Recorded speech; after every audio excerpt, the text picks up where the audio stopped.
put on our shopping list.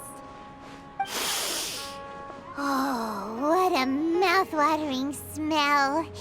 Paimon would know the aroma of biryani anywhere. Let's go get some. We can still add it to the list. Well, if it isn't the Traveler and Paimon. Wasn't expecting to see you here. Hello there. Oh, it's been quite a while. Huh, so you two are still hanging out together. Dehya, didn't you say last time that you were gonna head back to the desert? I said I was going to resign from being her bodyguard, not that our friendship was over. We're still the best of friends. The Homayanis also still post jobs from time to time. Their pay is always generous, so me and the other mercs never pass them up. I told Dehya to just stay at our place when she took one of those jobs a few days ago. My parents were delighted. They even said that it always felt like we were missing someone whenever Dehya wasn't around. That sounds like something they would say, all right. They're always so welcoming.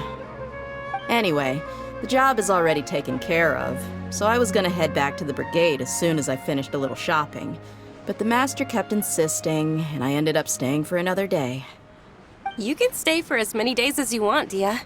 Father hasn't even gotten around to treating you to his best dishes yet.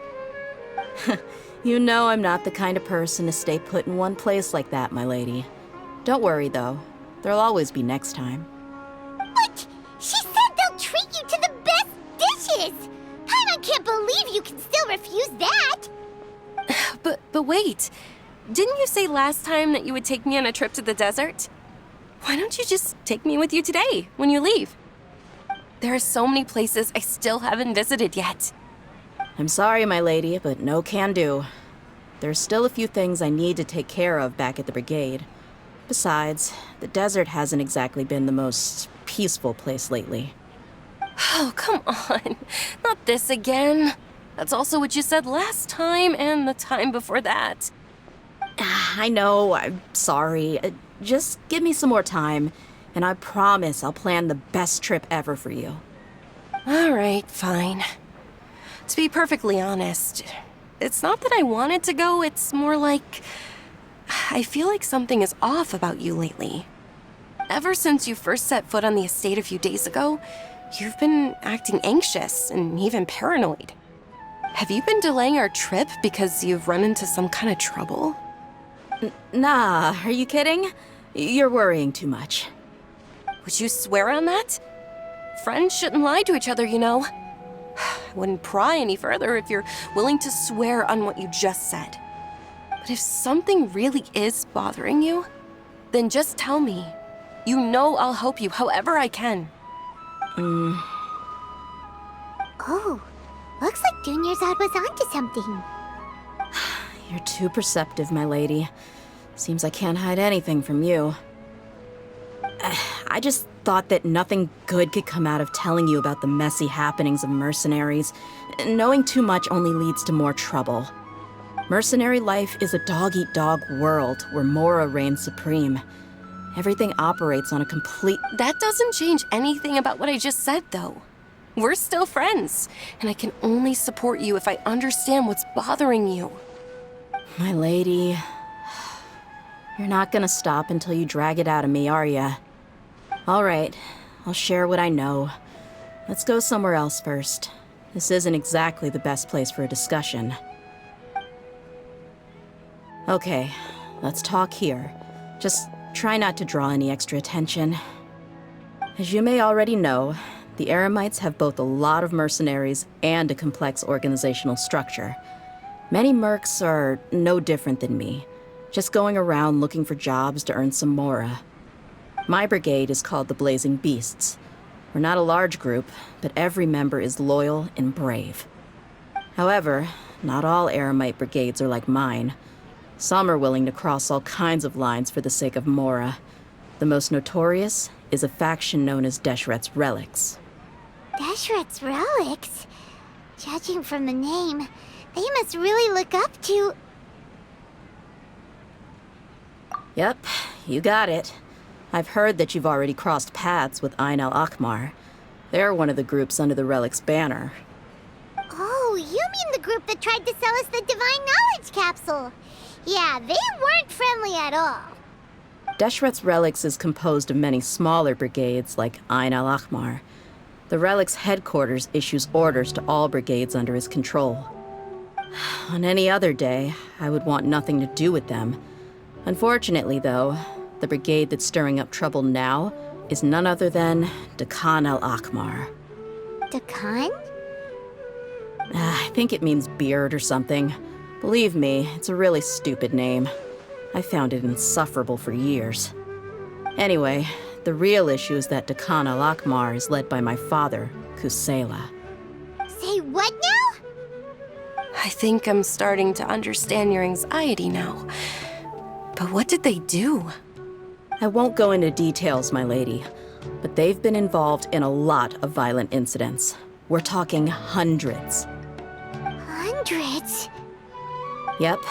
The scenes tend to be quite gruesome, too. They strip the victims of all their valuables before murdering them. Not only have they targeted merchant caravans and ordinary citizens, but other mercenary brigades as well. That's beyond terrible.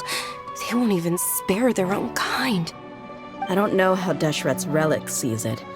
All I do know is that Dehya al-Ahmar has become more and more aggressive over the last few years. If I don't do something about them, then even my brigade or the people of Aru village could become their next target. I just wish I knew what's driven him to do this. Yeah. How can your father do such terrible things? I don't know. People change. He's always been pretty pathetic. But at least in the past, there were still a few lines that he wouldn't cross. That's setting the bar pretty low. I mean, if he was even remotely decent, then why would I have to leave the brigade and cut all ties with him? He was loud and foolish, with no real sense of purpose. Instead of doing anything useful, he spent most of his time drinking and chasing after women. Of course, the other brigade members were just like him. Their ruckus would go on night after night. Sounds like a nightmare. What about your mother? Did she ever step in to stop them? Unfortunately, I never knew my mother. I'm sorry, Dehya. I didn't know. It's all right, my lady. That's pretty common in mercenary circles. Didn't I mention that my father was chasing after women? I was the result of one of those encounters with some random person. He told me that he wasn't sure who my mother was. And in any case, she never came to see me. He'd say, "You'll be fine as long as you remember to stick with Dad." But even then, he left most of the parenting to the brigade. The one thing I do remember is that he used to tell me stories. But the problem was that he had terrible taste. He only knew a few stories, and even those tended to be pretty stale. They were tales of desert warriors defeating dragons in the forest, or stories of mercenaries rescuing princesses from rebel armies. Sounds like your typical fairy tales. More or less, yeah. They were interesting maybe the first or second time around, but after about 20 repeats, they started to get a little dull. He seemed to think those stories were the best things ever, though. He was so into them that he'd call the whole brigade over and make them perform the whole thing as a play. Even the toys he gave me would all be story props. I'd get helmets, shields, and toy swords. It was only much later when I realized that the shows were more for him than they ever were for me. What an interesting guy. Yeah, I've always found him pretty childish, but that was something I could just shrug off. I had no reason to despise him. Until I grew up and learned the true face of Deshret's Relics for myself. Looting, blackmail, violence, and fraud. They not only accepted such heinous acts, they would even openly boast about them. No one in the brigade was any kind of hero. Instead, my father and his cronies were more like the bad guys that needed to be taken down. Did they really think that as long as they didn't do any of that stuff right in front of me, I would never know? I think I can understand your feelings. The difference between perception and reality must have hit hard. Yeah, but don't worry, my lady. It's all water under the bridge to me now. I had a huge argument with my father and left that place behind for good. I'm not investigating them due to any bitter feelings I still have towards my father. I just want to protect those that are close to me. Yeah, I told the boys to gather as much information as they could. Most of the reports concern violent incidents, but there's also some talk of smuggling. I see. But isn't this investigation incredibly dangerous? It is, but every mercenary lives life on the edge. It's a lifestyle that I enjoy. That may be true, but it'll be impossible for those who care about you not to worry. Well, now you get why I didn't want to share any of this with you. What should we do? They both have valid concerns. Huh? But there's no need for you to get caught up in this mess, too. Well, she's super tough, so if she went into the desert with you, then Paimon bets the problem will be solved in no time. I'm inclined to agree. I'd feel a lot more at ease if you took her along to help. I'll wait for news from you in the city until then. Please, stay safe. I'm honored that you care so much for me, my lady. All right, then let's get moving. Our first stop will be Caravan Rebot, where we can catch up a bit with my fellow mercs.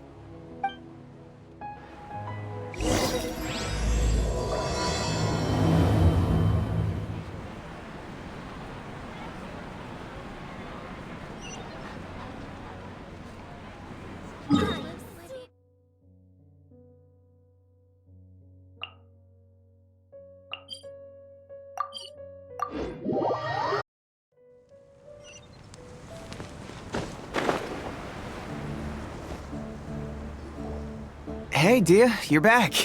Are these two friends of yours? Likewise. And there's no need to be so formal with us. We're a pretty casual crew. Anyway, since we've got a newcomer, let me fill you in on what the Khan al-Ahmar's been up to lately. They've become extremely aggressive. Apparently, even their own now have become acceptable targets. They even attack other relics brigades, just the same as any other mercenary brigade. Even the most ferocious beasts still protect their own. But it sounds like they've thrown that straight to the wind. That's right. Once they've collected enough loot off the other mercenaries, they sell it off to a different brigade, or turn to merchants on the black market. A portion of their profits is immediately exchanged for more food and weaponry to be used in their next violent operation. That's terrible! Yeah, and it really makes you wonder why they're so desperate for Mora. A few days ago, Isham and I trailed them for a while, and even disguised ourselves as merchants to conduct trade with them. We were able to learn a few things from the exchange. Rather than saying they're out to plunder and hoard Mora, it'd probably be more accurate to say that they're experiencing an internal power struggle. Wait, a power struggle? You heard me right. The vast majority of their victims are mercenaries from the other brigades of Deshret's relics. If their only goal is Mora, they could have gone after anybody. The targeted nature of their attacks points to a power struggle between the different brigades within the relics. That's the only plausible explanation we have. Unfortunately, we weren't able to find out anything more specific. It seems they're also trying to keep things under wraps. Oh, one last thing we discovered was that over the past few years, as the Khan al-Ahmar became more and more active, Deshret's relics as a whole became a lot weaker. It sounds mighty strange to me, too. Harun, you can leave the rest of the investigation to us. Gotta say, though, I didn't expect you to go on a whole undercover mission during the few days I was gone. Sounds like you were really putting your necks on the line, no? Nah, it was nothing. We're just as concerned about the situation as you are. The Khan al-Ahmar is your father's crew, after all. What he said. Besides, Dehya, haven't you done more dangerous things than all of us combined? What we did is nothing compared to your experiences. Yeah. And while they went to talk with Khan al-Ahmar, I took a look at the last camp they attacked. Any survivors of the attack were already long gone. There was nothing of value left in the camp. Ah, Hisham and Khalaf. You're here too. We rushed over as soon as we saw you come into Caravan Rebot. Although this new friend of yours looks a little green behind the ears, I'm sensing a special vibe from her. Now that we know you'll have a capable partner with you, we can also rest easy. Hey, what about Paimon? Feel anything special? Oh, you're also planning to tag along with them? Of course! Paimon is the traveler's most important guide. Wherever she goes, Paimon will follow. Oh, in that case, then you'd better take care of her too, Dehya. Don't underestimate Paimon! Don't worry about her. She may look tiny and helpless, but she's been through just as many battles as the traveler here. Even if she had only survived on sheer luck, then that alone would still make her quite formidable. I had no idea. I guess I shouldn't judge by appearances. Oh, one other thing, Dehya. When you're free, why don't you update the deputy about your upcoming schedule? We held another recruitment event a few days ago, but everyone only came to see the Flame Main. You weren't around at the time, so people were pretty disappointed to only find our crew of rough, unkempt guys. The deputy put a lot of effort into the event, but it was basically for nothing. Only a few people chose to stay, and that really got to him. Sorry to hear that. I'll be sure to bring him some great liquor next time. I left in a hurry and I couldn't make it back in time for the event. Gotta admit, I can understand their disappointment, though. You're our brigade's main selling point, after all. Now, if only the deputy could figure out a way to bring a few more smoking hot members into our ranks. Keep dreaming. Remember the last time I invited a couple gals into the brigade? You all just froze up with your mouths gaping like a bunch of scarecrows. The awkward silence and weird expressions left quite the impression on them. They were originally interested in joining us, but after that, they both told me they were too uncomfortable to stick around. Hey, didn't we agree to never bring that up again? Huh? Wait, are you serious? Why have I never heard about this? I don't think you were part of the brigade yet. Are you kidding me? I missed a once-in-a-lifetime moment like that and you weren't even gonna tell me? All right. We can tell you about it later. Now's not the time. Hey, don't you try to change the subject. You and Hisham get your butts over here and tell me everything right now. Are they always like this? More or less. There aren't many rules or graces when it comes to mercenaries. We're used to just speaking our minds. If someone starts getting under your skin, you just yell right back at them. And if that doesn't put an end to it, and you just challenge them to a fight. But we also don't tend to take many things too seriously. Being direct and getting it all out of your system as soon as things come up is better than keeping everything bottled up, never talking about it. That's also why I never spare their feelings when I talk to them. If I want to laugh, I'll laugh. If I'm angry, then I'll unload on them. It's hard to stop once you get used to it. Though, I can never do that when I'm with the Homayanis. Hey, knuckleheads! Can you at least tell me the rest of the intel before you go back to your bickering? Yeah, you hear her, Holloff? Told you we gotta focus on the investigation first. I drew up a map. Right here is the spot. There you'll find the merchant caravan responsible for getting rid of Dehya al-Akhmar's looted goods. All you gotta do is wait and ambush them in the evening. They'll have no idea what hit them. Perfect. Thanks for that. Be sure to pass my regards to everyone else in the brigade as well. Will do. You stay safe, Dehya.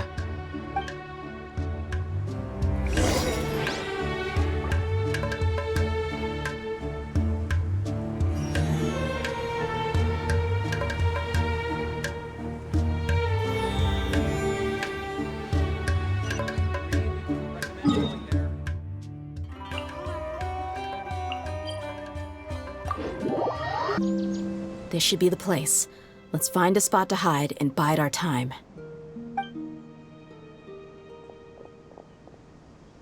It's gonna come down to a fight one way or another, so let's all be careful. No need to worry. She knows her way around a fight.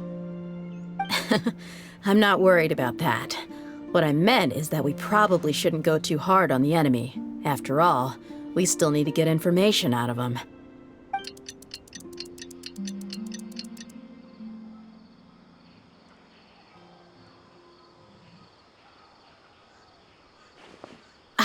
Here they come. You ready? Let's not give them a chance to react and end this quickly.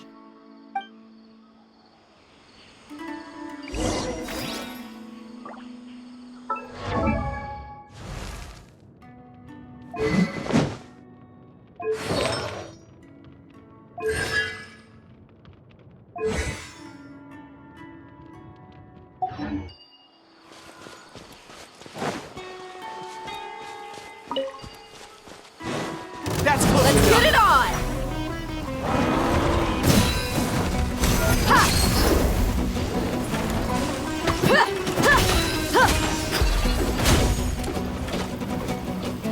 Take that! No more tricks up your sleeve! Solidify! Where do you think you're going? Take that!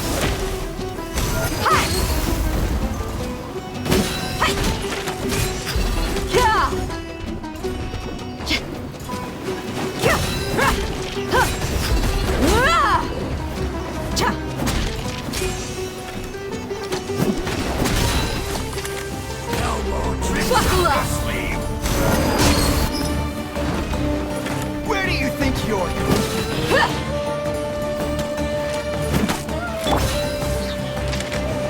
Try to keep up!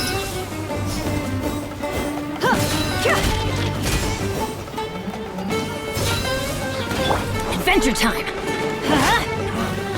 You want this one? I'll be back.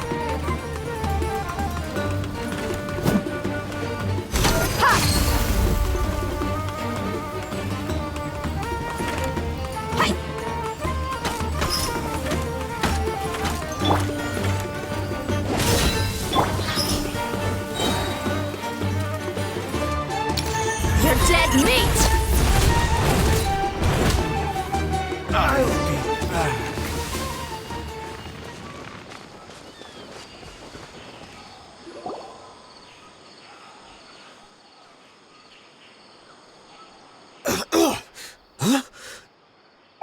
You're the Flame Mane. Good. That saves me an introduction. All right, time for a little talk. Are you buddies with Dakana Lakmar now? Tell me, what are they after? You know the code of being a mercenary just like everyone else. The first rule is to never divulge key information about our employer. What makes you think I'd talk? That might have worked on an amateur, but I know you're just looking to protect your reputation. Think about it, though. What's your reputation worth if you won't have the other tools you need to succeed in this line of work? Tools like, I don't know, your limbs or eyes? You've got 5 seconds. You might want to think twice about how much your employer's information is worth to you. Whoa! I'm not joking around. We can do this the easy way or the painful way. 2 seconds! I'll save you the trouble.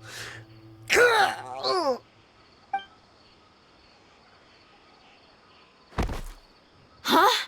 Are you crazy? He tried to bite off his own tongue. Quick, search the area for any first aid supplies.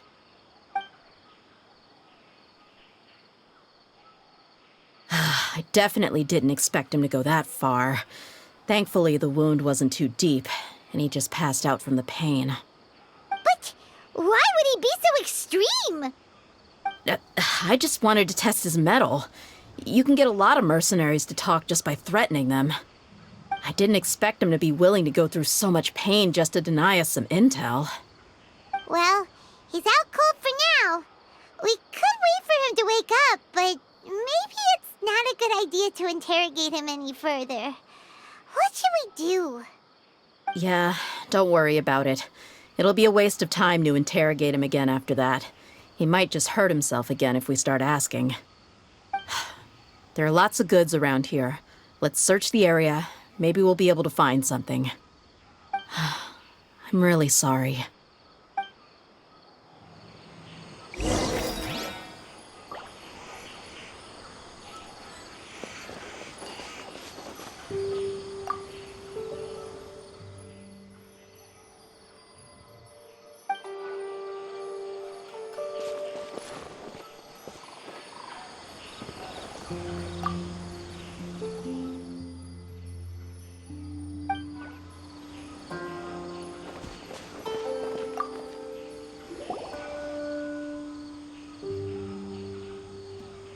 We found a piece of paper with a bunch of names on it.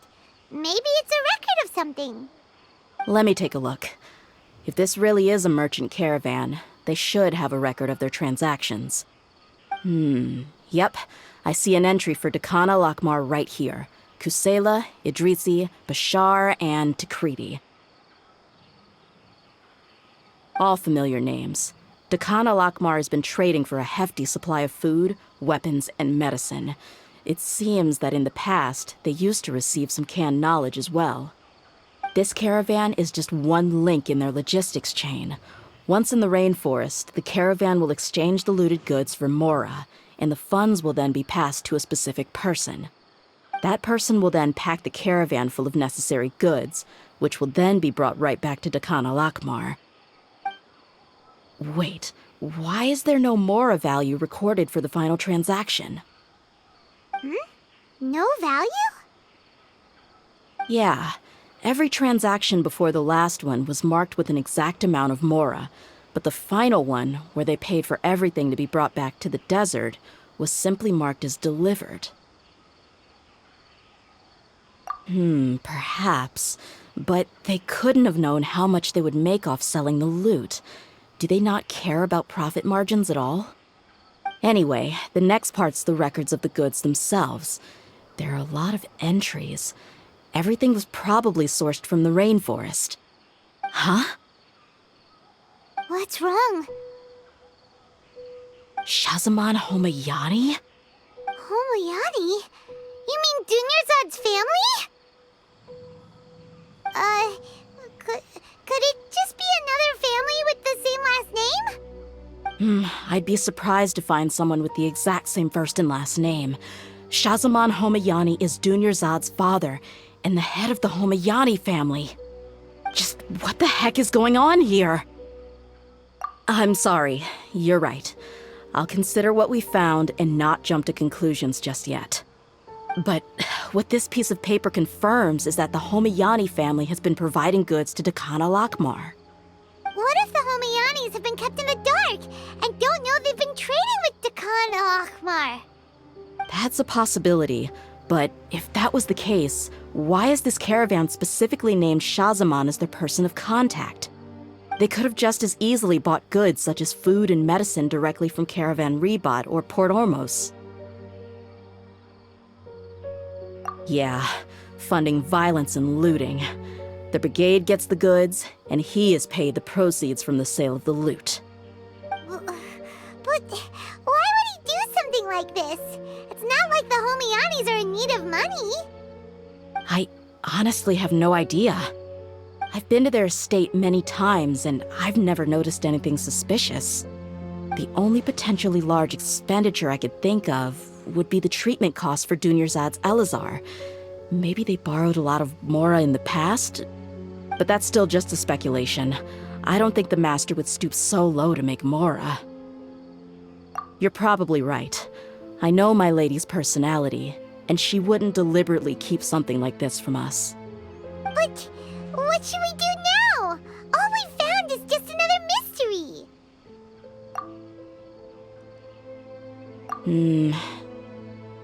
If you ask me, we already have no choice but to confront her about this. I'm not worried. It's too early to make a verdict yet. I still have faith in the Homayanis. Let's go find my lady again. We'll tell her everything and see if she's willing to lend us her support.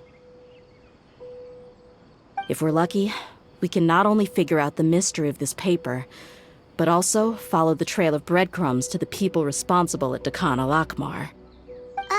Dehya, are you sure this is the best decision? What if instead of getting the help we need, we just end up revealing everything we've discovered to the enemy? I've considered that possibility, but even still, I want to tell her what we found. I think I owe her that much. True friendship is built on trust. She showed genuine concern for me when we first brought up the topic. I can't repay her kindness with doubt and suspicion. That's not how I deal with people. You're right. Paimon wants to trust Dunyarzad too.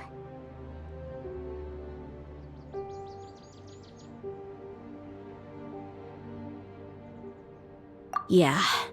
Let's pay another visit to Sumeru City.